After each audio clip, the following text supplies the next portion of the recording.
Let's start with this. Your team will never be more focused than you are. That's why 𝗁cie𝗂𝗿 in his book, Act Like a Leader, makes the point that focus is contagious, but so is distraction. If you're scattered, they scatter harder. If you're clear, they align faster. If you're leaking energy, they are hemorrhaging it. The culture you want and the execution you are so desperate for, it all begins with the focus that you personally model. And here's the good news. When focus becomes culture, it multiplies. A clear leader creates 10 clear sales consultants. A clear service advisor creates a service drive that just hums. So the real question is, are you transmitting focus or are you transmitting fog? I'm Chris Hunsicker, and this is the Dealership War Room. Leadership fire, 7 minutes, built daily, fueled intentionally, and delivered relentlessly. And today, we're going to dive into how can you absolutely take your focus, multiply it across your entire team by making focus culture. So let's dive in. Joey lays this out so beautifully in the book that focus is not a solo sport. It's a culture multiplier. It is a team sport. Think about the last time that you ran a sloppy sales meeting.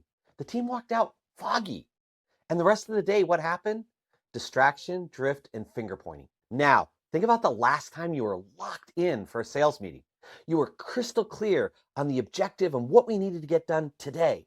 You addressed the obstacles that you knew were going to come up, and you gave everybody an immediate next step they could take.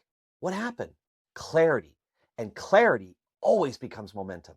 Here's Joey's model for creating a culture of focus, right? Of moving it from a solo sport to an absolute multiplier. And he calls it the 60-second Focus Huddle. Every morning with your team, ask these 3 questions. Number 1, what is the single most important outcome for today?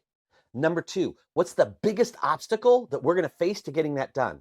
And number 3, what's the next most important step that we can take to start momentum, get us moving forward in the right direction? Sound familiar? It's the focus compass that we've been talking about all week, but scaled for a group. So now what you're going to do is you're going to turn focus from a personal habit into a team culture. And that's how things multiply. Your people don't need another pep talk. They need a clear and focused leader. They need a culture by design and not by default. So now let's turn insight into action. Run a 60-second focus huddle with your team today. No fluff, no hype, just Joey's 3 questions. Then watch how the tone of the day changes.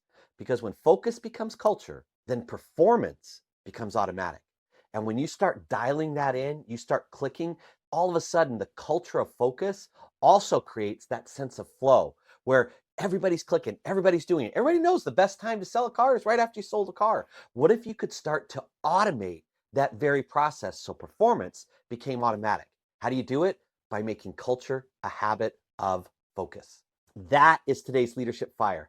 And it wraps up this week focusing on 𝗁cie𝗂𝗿's amazing book on the power of focus, Act Like a Leader. And if you haven't yet, pick up a copy for yourself, pick up a copy for your team, because this is going to do more to give you skills, tools, and frameworks to master this most important skill of all, which is the ability to put your focus where you want, when you want, for as long as you want. And it is a lifelong quest to be able to do that. And never has that been more important than right now in the age of distraction. So today, go out and run that focus huddle and really create some leadership fire. And I'll see you next week in the Dealership War Room.